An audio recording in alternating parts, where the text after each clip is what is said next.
Hello, everyone, and welcome to Conversations in Horror.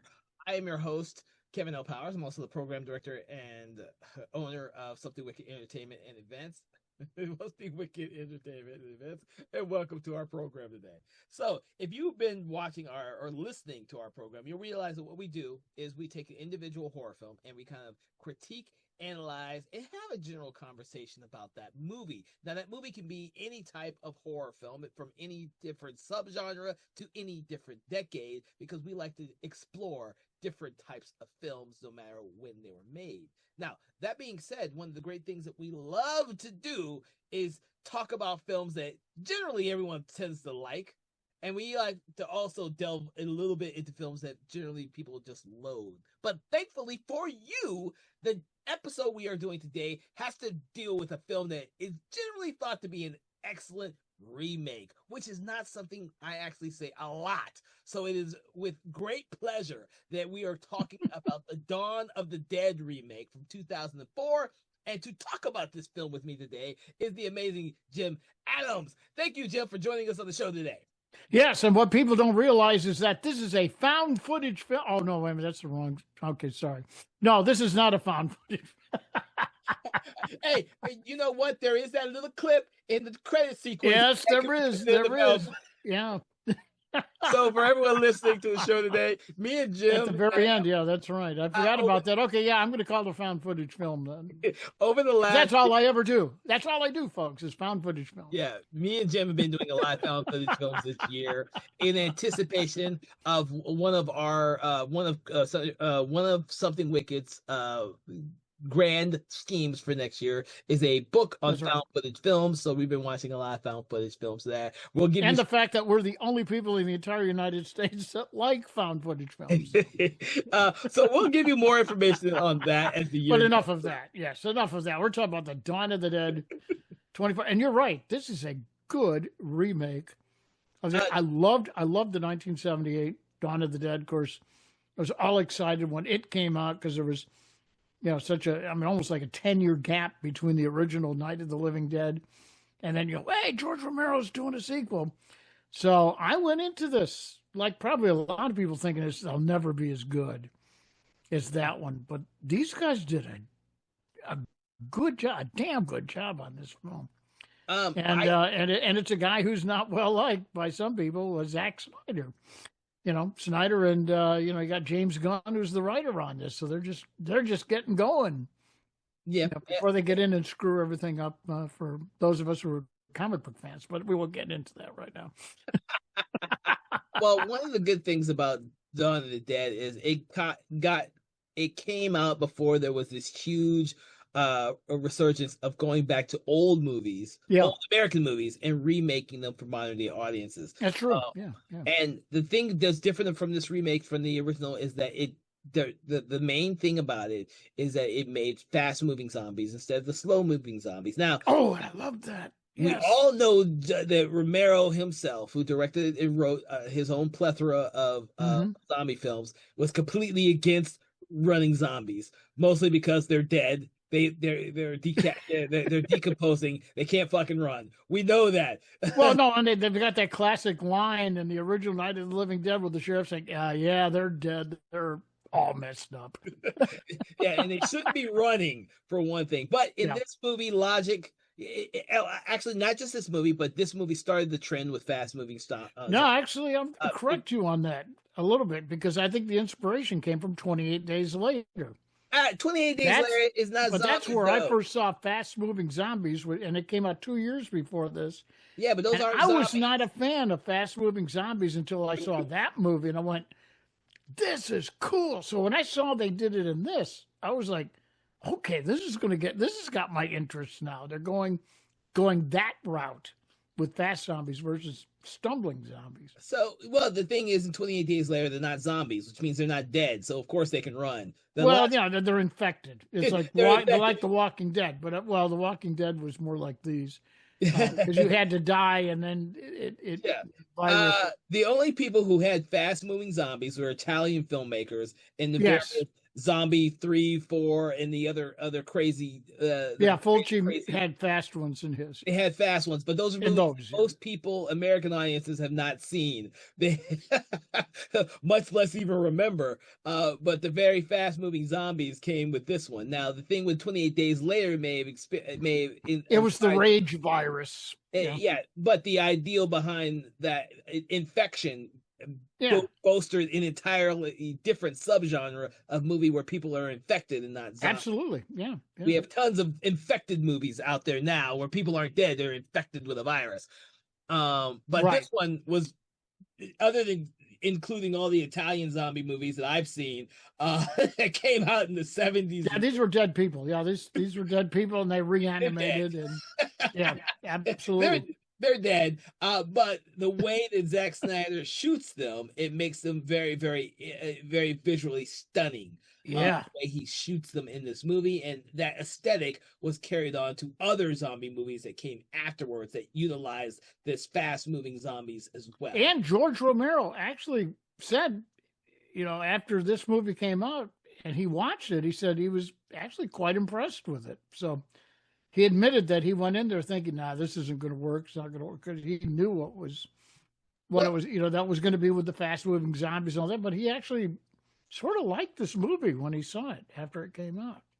Well, I've always enjoyed this movie for entertainment value. It's not a well-written film. Do not expect this movie to be it is not a well-written film. No, James Gunn does not do a very good job on the screenplay. It's one of his earlier scripts. You got to keep in mind this and Scooby-Doo 1 and 2.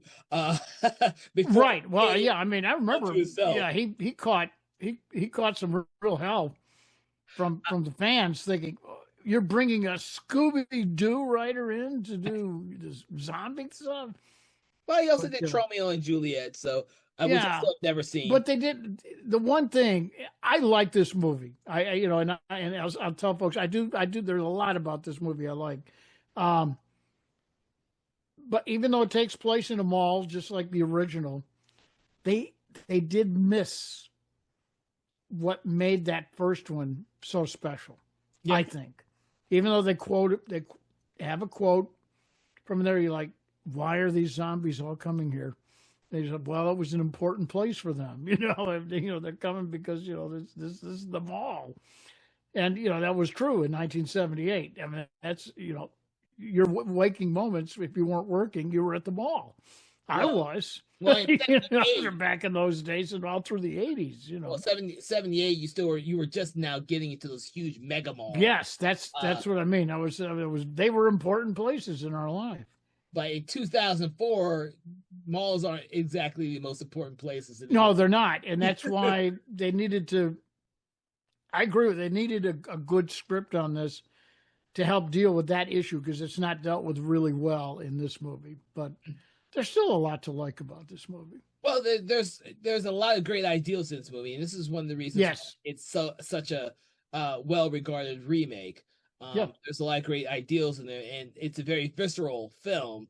I think it's a visceral film because they added so many extra characters, and that's one of the faults of the movie. Whereas with George Romero's kind of kept it to the four main characters. This film has a ton of characters. Oh my God, yes. It is too much sometimes. And it's too much, and they don't spend enough time on any of the main characters. So they're almost, some of them are caricatures, like Ty Burrell, who I love in this movie. Yes, seems to be having this is like one of his first gigs. Yeah, he's having a lot of fun in this movie. And the Modern Family hadn't come out yet, so I mean, he was not well known when this movie came out. Nah, I knew him from something else, and I can't remember what it was back then. He had some early TV stuff, and most of these guys, like he and Jake Weber, who was in Medium, played the husband. He didn't have much of a role in there, but he played. He was in Medium as the husband of the Medium. Yeah. He was one of those guys, because when I first saw the movie, it was like, where do I know this guy from? God, I know him from something, and I could, and then. I finally had to look it up. And it's, that guy. Okay, because then he went on to do a lot of stuff after. Oh, yeah. I think the biggest names you're going to have in here is Ving Rhames. Ving Rhames who's known for a lot of stuff. Mekhi Phifer, who had been known for everything. Sarah Polley, who was like the queen at the time, but now she's Yes. a director in her own right. Thank God, she's Yeah, she's a very good director. a Yeah. very good director. And the having those type of actors in this film carries it when the writing doesn't always. I mean, Good chemistry. It's a good chemistry it's between great these chemistry. people. It's great chemistry for these main actors, and even some of the lesser known actors who end up, having bigger roles later. Yeah, yeah. But the thing is that with this film, with so many characters, when they die or get eaten up or disappear or however you want to put it in there, Right. it's more interesting to see them get killed than it is to see, oh shit, one of our favorite characters got killed. That's true.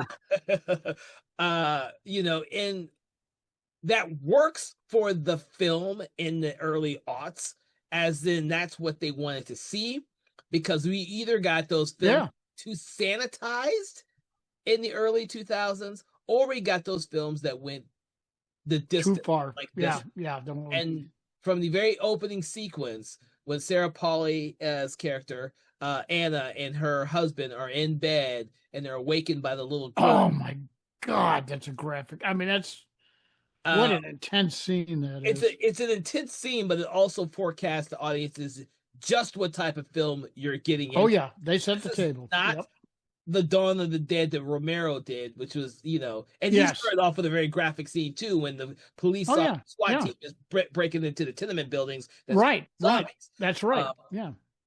But with this one, with our aughts audience for the early 2000s watching this was a far cry from some of the other early 2000 films that were coming out. That's true, because in 28 Days Later, the infected didn't eat you.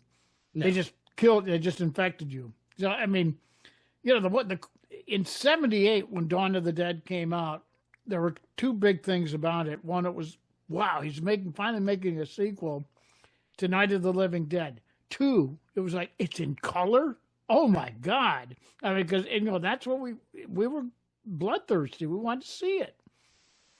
And Tom Savini did not disappoint in that movie. So that's something they hold true in this one, Yeah. And I think you're right. I think a lot of films had been sort of sanitized again during this late 90s, early 2000s period. And so, okay, let's hit them right between the eyes. And they do with this one. Yeah, and that's they really get you. And this film was did very well at the box office because of it. Oh, it made a fortune. $28 million budget, and they made that in 1 week, in their first weekend. And I think they ended up getting almost, $150 million in the first year or whatever. So the huge success. Yeah, one of the things is, with horror films, you can't pander to the horror crowd. And that's right. Zombies had not taken over the industry like they have now.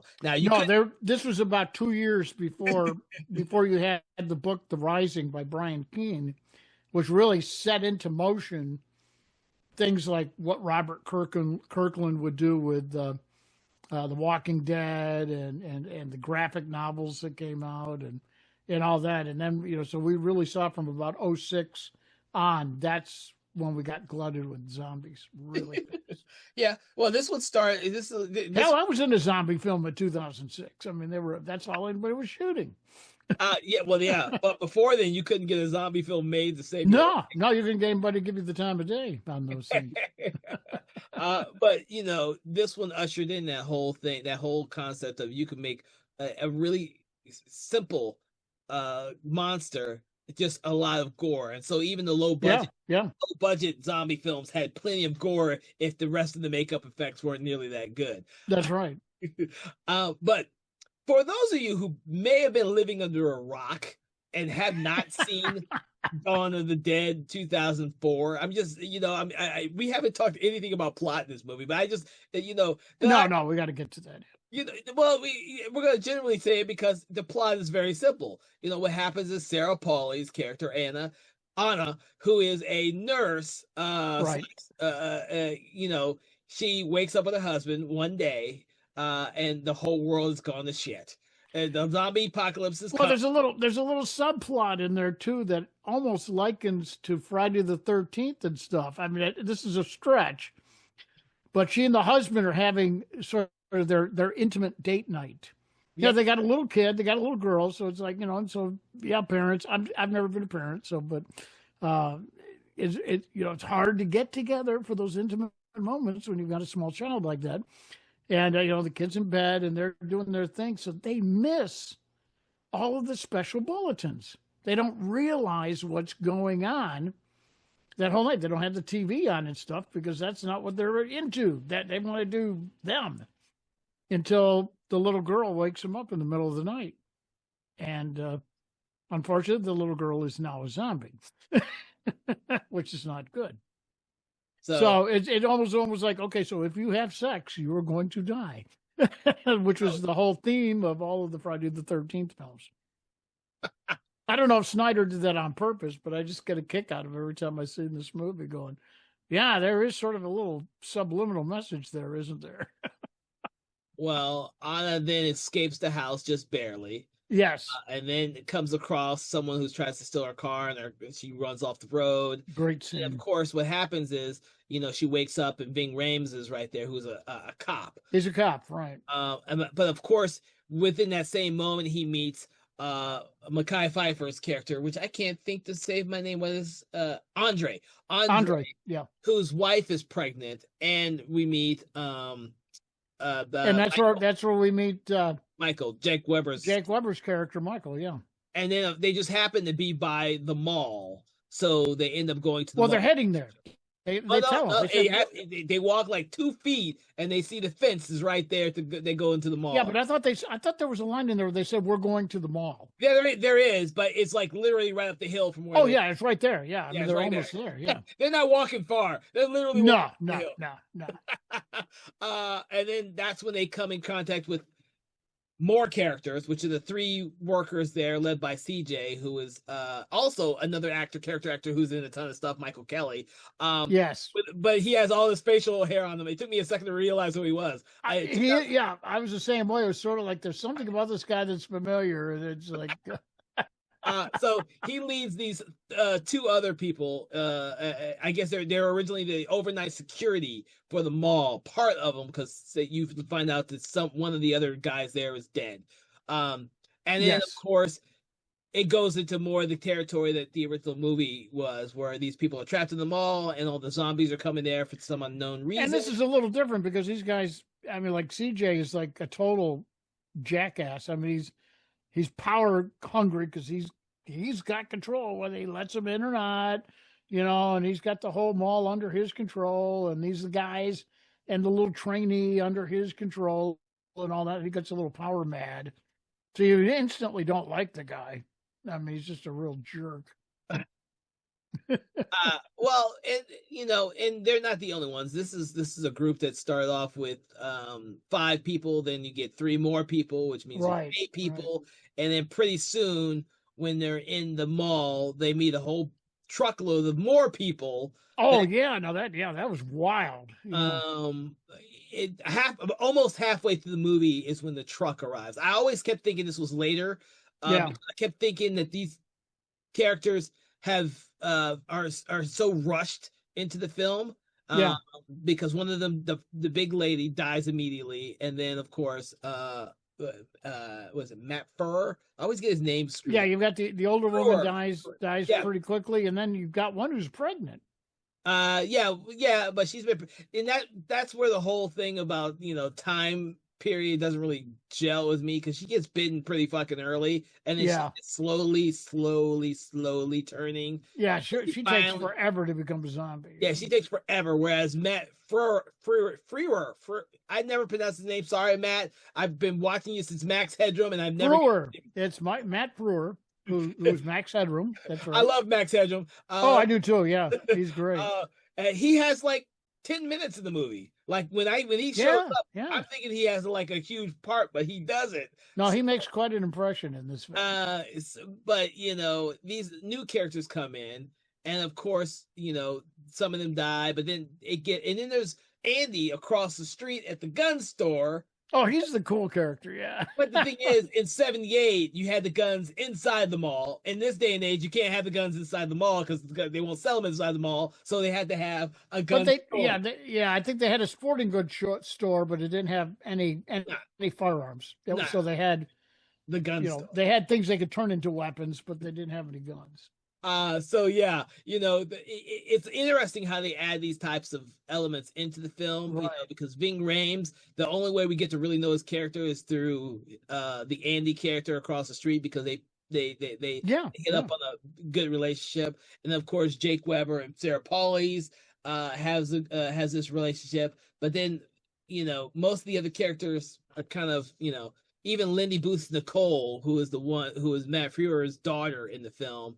Yes. Who falls for one of the Kevin Zegers character, as like, okay. The movie becomes it's a little forced. Yeah, something it's one we don't really need in this thing. Well, it's when everyone's having like hooking up and shit, it's like, oh, okay. But the thing is, it doesn't really take away from the film. It doesn't. But it's just... it does. It becomes this thing where, and you don't know exactly how long they've been at the mall. To be honest with you, at some point, you don't. No, you get the idea that Andy is starving, and the mall is surrounded by zombies. But you don't get a sense of how long they've actually been there. That's true. That's true. Whereas in the '78 film, it really drags on for a long time. Oh yeah, they're there. They've been there a while. That's right. They do still have those scenes in this film where they're all doing mundane stuff, but the mundane stuff lasts for it's like a, what do you call them? It's a shit. A collage. Yeah, there's a term for it, and I'm going a complete brain dead on the where it's a cutaway to all the different characters doing various different things, but it's they've got to shore up. I mean, you think of a mall, all the entrances are glass. So they got to make sure that they're sort of shored in there so these things can't break in and get them. Yeah, well, and all of that, and then they're getting what they need from all the different stores. And of course, as CJ initially goes, I better not catch you stealing anything. It's like, what? Are you nuts? And they finally get him locked away because he's such an idiot, so that they can actually survive. I mean, the guy's a total power-hungry maniac. Well, that's essentially what you have in Romero's films. I can guarantee you that. Oh, you always have one of those. Yeah, though. No, you do. I mean, I'm not critical of the part. It's just like, I hate this guy, but it's like, that you got to have. There's always one in these survival type scenarios that just is a real jerk and will get everybody killed or whatever, because he's looking out for himself. Well, you got to remember the original film had Flyboy. Flyboy was that way too. That's true. That's right. Like Ken Fore's character always picked on him. Like, Here it's the guard who's the intern, or actually, it wasn't an intern; he was a trainee or whatever. Just the young guy. The young security guard. So this is all like the plot of the film, and there's nothing wrong in general with the plot of the film. No. But the characters are not nearly as rich as characters as I agree. They have too many of them. I think too many of them, so they don't have a chance to develop them. Yeah, they're very superficial. They do that, in my opinion, because they want to be able to have people that they can kill throughout the movie. Absolutely, yeah. I mean, you can almost set your clock to the kills. I mean, a bunch of them. And when people, when modern audiences view these two films together, the original Romero version and this film, a lot of the modern audiences who didn't grow up with the original film prefer this film over that film, because it ends up, for them, that film ends up being duller, and this film ends up being a lot more action-packed, a lot more stuff happening, a lot more characters, but it's not a richer film. It's a much more entertaining and maybe engaging film. But it's not a richer film. Like it's very superficial, I think, is what we're doing. Well, you were saying earlier that Zack Snyder came from an MTV background. He was making music videos and stuff. This is his first feature film, And a lot of this plays like MTV's. I mean, little segments that are very powerful, but maybe are sort of weakly put together.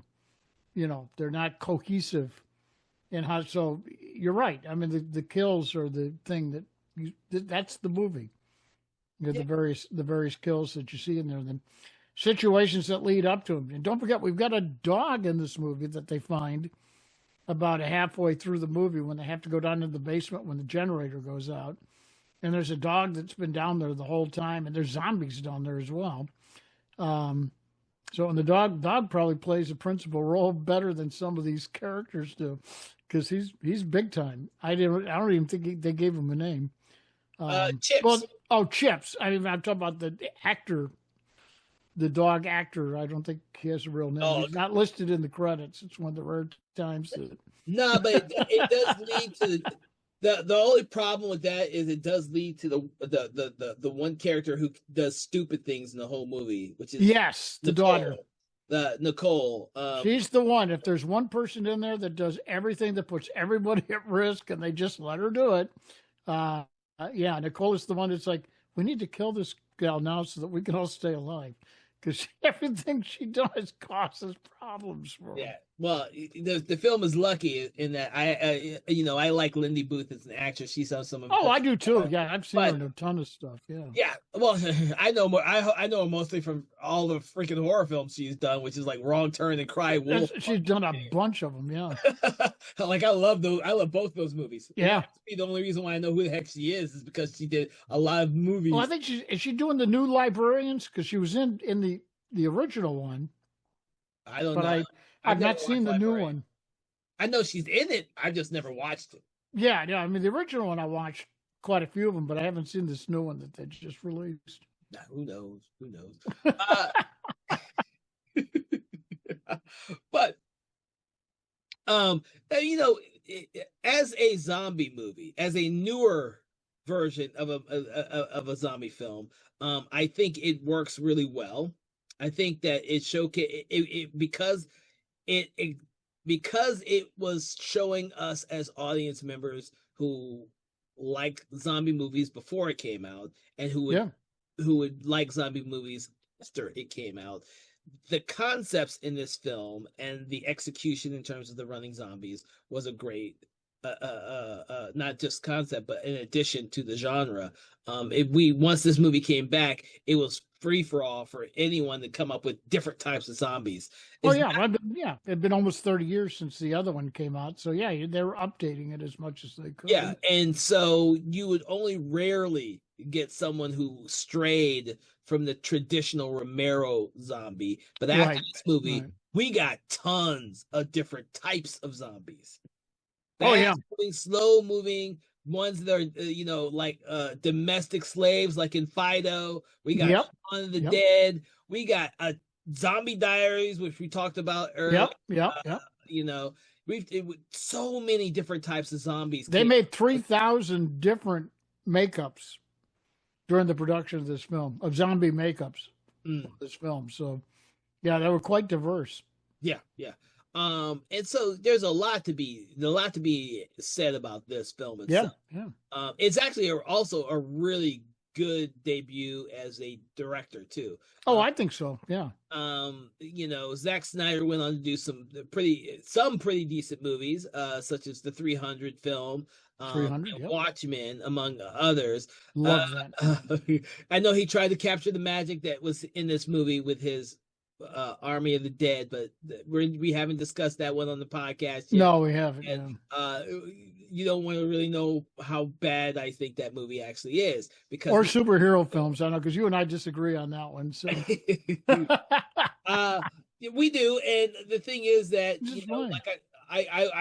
like I said, this is it's nowhere near as good as the original Romero film for me, but it's a very good remake. No, because the Romero film makes a statement about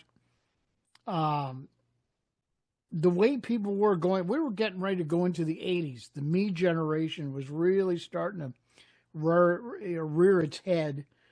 We were getting very materialistic. It was all about money, money, money, and the one with the most stuff, who dies with the most stuff wins, and stuff. And that was something that Romero captured in that whole mall sequence of those survivors in the mall, and that was something that really wasn't addressed in this film, which is what made the first film so unique, because there were some really powerful and Romero does this in all of his films, but especially in his zombie films, he always makes a social statement of some sort, using that as a vehicle. This one doesn't do that. That's the one thing that does hurt this film a little bit. So you don't get the materialism type thing. And I'm trying to remember how things were in 2004. It was 21 years ago. But yeah, the malls weren't as important to people, I think, during that time as they might have been in the late 70s, early 80s. No, and part of that is the time period in which it was made. I mean, you go to the aughts, the early 2000s, the late 90s. Right. It's very hard to find those films that were actually trying to make a statement about something. It was all about. That's right. It was all those films. A lot of these films were made in order to catch the audience off guard if they want to be a really good horror film and give them something new and different and exciting. Yeah. Or it was pandering to the PG-13 crowd who didn't want stuff to be that extreme. True. And if you've been listening to podcasts, we've talked about a lot of these early art films that kind of came and went without anyone remembering them because they weren't effective as horror films.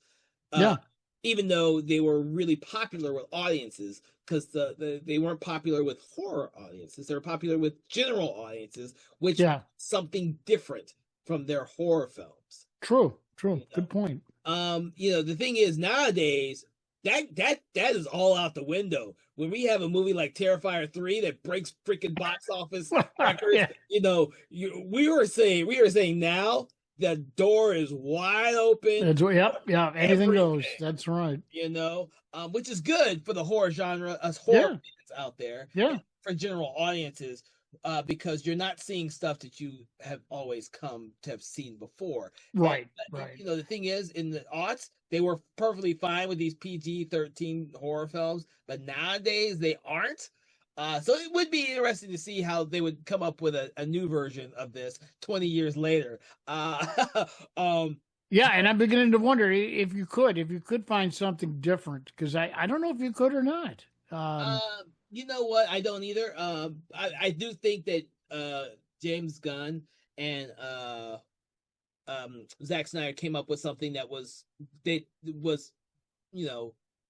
were trying to see into the future, because they were doing a film. That could, all intents purposes, have bombed the box office. They were making an extreme zombie film, and zombies were not popular back then. That's right. I want to applaud them for their courage to do something like this. And it was a remake too of a really well regarded and loved horror film. I think a majority of the people went into the theaters expecting that they weren't going to like this movie. Yeah. Because Romero had some very loyal, like me. I was a very loyal Romero fan, and for one, there weren't that many franchises being done through that 30-year time period. I mean, it's not as common as now. It's like you make a movie and you make a franchise. I mean, that's the going thing now. So we were very protective of the Living Dead franchise. Well, and I remember the remake of the Night of the Living Dead that had come out before this one by a couple of years. No, 1990. I guess it had. Yeah, it was 14 years. Yeah, I didn't really care for that one. It was okay, but it was like, no, I didn't capture what he got in '68. But this one got my attention a little more. I found myself liking it a lot. I was more entertained with this one. I think there was just something a lot of fun to watch. And you had your good guys and your bad guys you could root for, and of course, and again, folks, if you haven't seen this movie, spoiler alerts all over the round. CJ becomes a despised character in the beginning, but he sort of comes back around and redeems himself. And the ending of this movie sort of caught me off guard. I wasn't expecting what Snyder delivers in the ending of this movie. That one surprised me because the original Francine, the main female character, and Ken Foree, who is sort of the character that Ving Rhames plays in this one, they hop into the news helicopter and just ride off into the sunset, and we don't know what happens until we get to Day of the Dead, and we find out, well, yeah, it just got worse and kept getting worse and worse and worse. But in this one, it's a much different ending. Which works. I mean, it works. It worked, yeah. It works. So before I forget, because we talked so much about this film already, I want to know: do you have any final thoughts in regards to Dawn of the Dead? Oh, I just, I saw this one coming a mile. One particular thing they did, I saw it coming a mile away, but still, it made me cringe when I saw it. I mean, it really got to me. It was the pregnant woman gave birth to a zombie. We knew it was coming. I mean, you just knew it was coming, but I couldn't visualize how they're going to do it, and they did it pretty well. Yeah, it almost reminded me of the old 1970s film "It's Alive." The good one, the one that was the good, not the bad one, the good one. The bad one about the killer babies. Yeah, not the remake. Yeah, well, I'm thinking of the Larry Buchanan film. No, I want the Larry Cohen film is the one I'm talking about. Yeah, that's a wild scene. Yeah, well, because when the baby's being born. I couldn't tell you if I'd seen a zombie baby before this movie. So it was really impressive when I saw it in this movie. Yeah, no, I don't think I'd seen a baby. We just saw a little girl in Romero's originally Night of the Living Dead, and then we saw the little girl in this one, but not a baby. There have been zombie babies since this movie. Yeah. But this was like the first one I remember having seen. Me too. Yeah, right. Exactly. I wouldn't put it past the Italian filmmakers of the 70s and 80s to have. Oh, yeah, they did anything. Yeah, they did all kinds of things. But for me, I even though I have faults with the movie itself, it is in hindsight that I have faults with the movie. Because time is either can be generous or not kind to some movies. When I originally saw this movie at the theater, this was one of my favorite films of the year. Hence why I told Jim I saw it like 5 or 6 times within a year. And I don't need to. Every time I watch the movie, I now enjoy it. But for the podcast, I kind of took another step to look at some of the more critical aspects of the film, so I could relay some of that stuff to you. Now, that should not deter you from watching this film. This is still one of the best remakes of the modern era. So I agree. I can't argue that at all. Yeah, it may not be as deep as Romero's films, but to be honest with you, there are very few directors that can make movies like Romero did. Well, and in 2004, movies just weren't being made like that. They weren't there, yeah. No, nowadays, they were very. I won't say this is. It's hard to put it into words. I don't want to say they were more shallow during this time, but we got this stretch where action movies sort of dominated the scene in the early aughts, and they sort of put stories on the back burner, and it was just all about the action and hope they could tie it all together and make a little bit of what they were really not bad, not well written, and still making a lot of money, but people wanted to see the action. That's what they wanted. But those are my thoughts on this film. I want people to go see this movie. If you it's entertaining as hell. Entertaining as hell. It's just under 2 hours, I believe, and it's entertaining as hell. And despite all the characters, the one thing that having that many characters does for you is you get to watch a lot of people die, which is not something that you would get from a Romero film. That's true. But from this film, you get to watch a lot of people die. Yeah. So with that, as we enter our end of the episode, we like to rate the movies based on a 1 to 5 scale, 1 being very bad and 5 being absolutely excellent. Where on the scale, Jim, do you put the Dawn of the Dead remake from 2004? I'm looking at about a 3.5. 3.5. Okay. Yeah. Okay. I'm going to give it a 4. I may have faults with it, but I've never been bored for this film. I can't argue that. A lot of times. For me, it's not. This is not a guilty pleasure. A guilty pleasure for me would be a movie in which most people, other than me, think it's bad. No. A guilty pleasure is one that rates out at 1 or lower, but you still love it, and you can't explain why you love it. Can't explain why. This movie here, and I love a lot of those films. Yeah, this is a film that's really well regarded and really, really, really good. And so, like I said, even Romero liked it. After he saw it, he said he was quite impressed with it. So I want to implore you, if you've never seen it, to go back and rewatch it. And even if you have seen it, take a chance, rewatch it, reevaluate what you liked about it, reevaluate what you didn't like about it. Okay. With that, I want to thank you, Jim, for joining us on this conversation of horror, in which we discussed the movie Dawn of the Dead from 2004. For everyone here at Something Wicked Entertainment, I want you all to go out there, watch these films, check out some of the films that we've had in the past. We have a plethora of episodes about a lot of different horror movies out there that I'm sure you will enjoy. Make sure to like, share, follow, subscribe. Do that thing you do to your favorite podcast app on Spotify or YouTube or wherever you listen to your podcasts. Make sure to subscribe so you never miss an episode. Regular episodes are every Wednesday at 8 a.m. Our special themed month episodes are usually on Monday at 8 a.m. Regardless, take a chance on us. Make sure to put in the comments anything that you like or dislike, as well as include films that you would like us to discuss, because we are always interested in knowing what you, the audience, loves to listen about. With that, I want to thank you all for joining us, and have a pleasant day. Conversations in Horror is a Broken Lighthouse Pictures production, written, produced, and directed by Kevin L. Powers, executive producer Kelly A. Inoka. All contents and material from this episode of Conversations in Horror is copyright 2025 Broken Lighthouse Pictures.